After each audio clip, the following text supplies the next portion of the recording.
మంచి ఆహారంతో పాటు కావాలి స్వచ్ఛమైన నీరు. అదే సనాతన్ జల్. వివరాలకు 8919763872.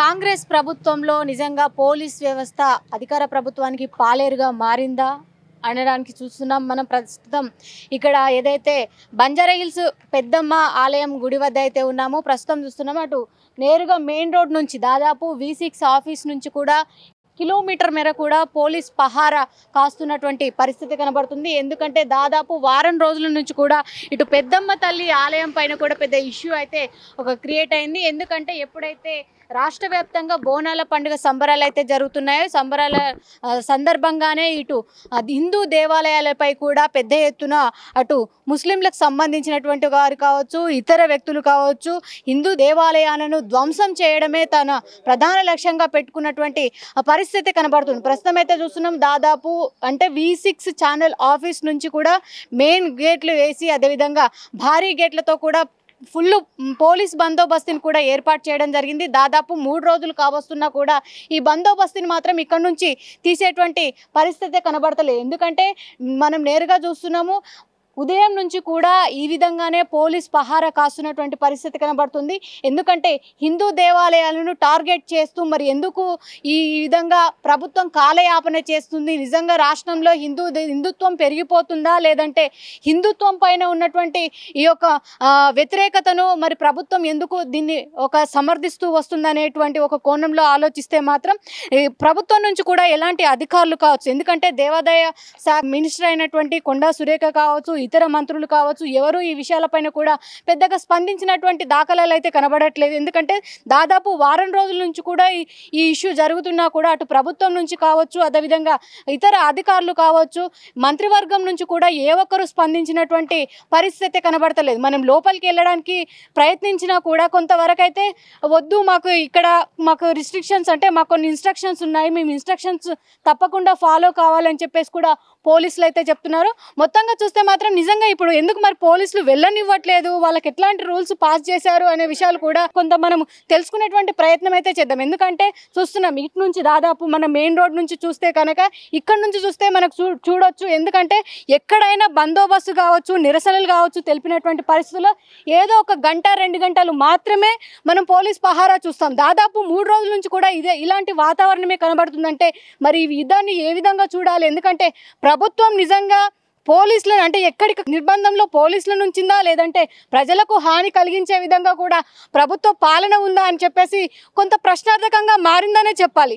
మొత్తంగా చూస్తే మాత్రం నిజంగా ఇప్పుడు ఒక వ్యవస్థ అంటే ఒక గుడిని ధ్వంసం చేయడంతో ఎందుకు రాష్ట్ర ప్రభుత్వంలో చలనం రావట్లేదు అని చెప్పేసి కూడా ప్రజలు పెద్ద ఎత్తున అయితే కొంతవరకు యుద్ధానికి దిగుతున్నటువంటి పరిస్థితి కనబడుతుంది. మరి ప్రధానంగా చూస్తే మాత్రం ఎందుకంటే పార్టీలు ఎప్పుడైతే ఎన్నికలు వస్తాయో ప్రజా సమస్యలు గుర్తుకు వస్తాయి, మా క్షేత్రస్థాయిలోకి ప్రజలకు నాయకులు రావడానికి ఇష్టపడతారు అని చెప్పేసి చాలా రోజులు ఉన్నటువంటి దానికి మాత్రం ఇప్పుడు చూస్తే మరి ఏ పార్టీ లీడర్స్ వచ్చారు ఇక్కడికి, అంటే ప్రభుత్వాన్ని ఏ విధంగా ప్రశ్నించారు?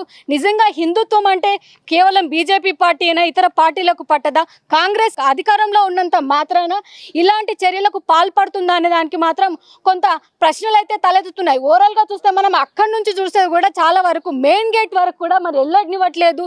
ఇక్కడికి ఇప్పటి వరకు చూస్తే మాత్రం భారీ గేట్లతో మాత్రం అక్కడ ఉన్నటువంటి వాటిని మాత్రం పోలీస్ వ్యవస్థ ఎక్కడికక్కడ నిర్బంధం చేసినటువంటి సిచ్యువేషన్ అయితే ఉంది. మరి ఎందుకు నిర్బంధం చేశారు అని చెప్పేసి ఇక్కడ మనం చూడవచ్చు.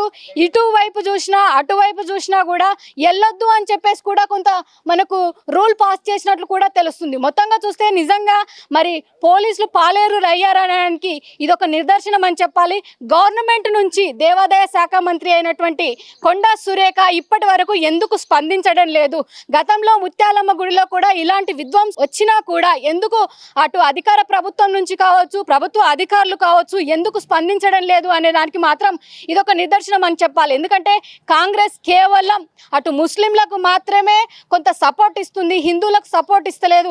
ఇది హిందువు ముస్లింల మధ్య ఉన్నటువంటి వైరమా లేదంటే అటు అధికార పక్షానికి అదేవిధంగా ప్రతిపక్షాలకు మధ్య జరుగుతున్నటువంటి వివాదమా అని చెప్పేసి కూడా కొంత క్లారిటీ లేకుండా పోయింది. వ్యక్తుల మధ్యన లేదంటే వ్యవస్థల మధ్యన లేదంటే పాలన మధ్యన ప్రజల మధ్యన ఇది దేనికోసం అనేది కూడా ఎవరు కూడా దీనికి సరైనటువంటి సమాధానం చెప్పలేకపోతున్నారు. ప్రస్తుతం అయితే చూస్తున్నాం. ఎందుకంటే దాదాపు కొన్ని పదుల సంఖ్యలో కూడా పోలీస్ వ్యాన్లు వెళ్ళి ఉన్నట్లయితే తెలుస్తుంది. మరి ఎందుకంటే మనం అక్కడ ప్రస్తుతానికైతే ఏమీ లేదు. అక్కడ ఒక గుడి కూడా మనకి ఆనవాళ్ళు దాదాపు 80 సంవత్సరాల నుంచి కూడా అక్కడ అమ్మవారి ఆలయం ఉంది. మేము 80 సంవత్సరాల నుంచి కూడా ఇక్కడ తరతరాలుగా బోనాలు ఎక్కిస్తూ వస్తున్నాము. కేవలం 100 గజాల జాగాలోనే మేము నిర్మించుకున్నాము. మా కుటుంబాలు తరతరాలుగా ఇక్కడ అమ్మవారికి దర్శించుకొని మొక్కులు చెల్లించుకుంటారని చెప్పేసి ప్రజలు గతంలో చెప్పారు. అదేవిధంగా నిన్న ఏదైతే పార్టీ నాయకులు కావచ్చు, అదేవిధంగా ఇతరకు అంటే అమ్మవారికి సంబంధించినటువంటి భక్తులు కావచ్చు పెద్ద ఎత్తున రావడం జరిగింది. ఇష్యూ జరిగినటువంటి సమయంలో మాత్రం ఏ ఒక్కరు అంటే ఉన్నటువంటి డిపార్ట్మెంట్స్లో కూడా డిపార్ట్మెంట్స్ను ఎవరు వచ్చి ముందుకొచ్చి మాట్లాడడానికి ఎందుకు ప్రయత్నం చేయడం లేదు? మరి 1000 గజాల్లో ఉన్నటువంటి ఏదైతే ఓవైసీకి సంబంధించినటువంటి స్థలాలను కబ్జా చేసినప్పుడు ఎందుకు ప్రభుత్వం ఈ విషయం పైన చర్యలు తీసుకోలేదు?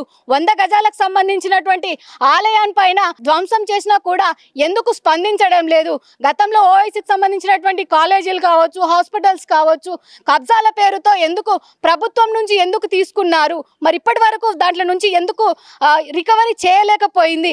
హిందుత్వం పైనే కాంగ్రెస్ ప్రభుత్వం ఎందుకు ఇంత కక్షపూరితంగా ప్రవర్తిస్తుంది అని చెప్పేసి కూడా చాలా ప్రశ్నలు తలెత్తుతున్నాయి. ప్రస్తుతం అయితే చూస్తున్నాం నిజంగా, ఎందుకంటే భారీ గేట్లు పెట్టడం, అక్కడికి వెళ్ళొద్దు అని చెప్పేసి పదే పదే చెప్తున్నా కూడా అక్కడ నిజానికి ఏమీ లేదు. ఎందుకంటే అన్ని కూల్చివేతలే ఉన్నాయి కాబట్టి ఇప్పుడు మనం వెళ్ళడానికి వీలేదు అని చెప్పేసి అంటున్నారు. ప్రస్తుతంగా అయితే చూస్తే మాత్రం ఇప్పటి వరకు చాలా మంది ఉన్నప్పటికీ మరి ఎందుకు వెళ్ళనివ్వట్లేదు? ఒకసారి ఇక్కడ చూడొచ్చు మనకి, ఎందుకంటే లేడీ కానిస్టేబుల్స్ కూడా వస్తున్నారు, పెద్ద ఎత్తున ఆఫీసర్లు కూడా వద్దు అని చెప్తున్నారు. రీజన్ అడిగితే మాత్రం అక్కడికి వెళ్ళడానికి వీల్లేదు, మాకు అక్కడ మా డిపార్ట్మెంట్ నుంచి మాకు కొన్ని ఇన్స్ట్రక్షన్స్ ఉన్నాయి, మా రూల్స్ మేము తప్పకుండా పాటించాలి అని చెప్పేసి కూడా అంటున్నారు. ప్రస్తుతం అయితే చూస్తున్నాం మరి వాళ్ళు ఎందుకు ఎవరివ్వట్లేదు?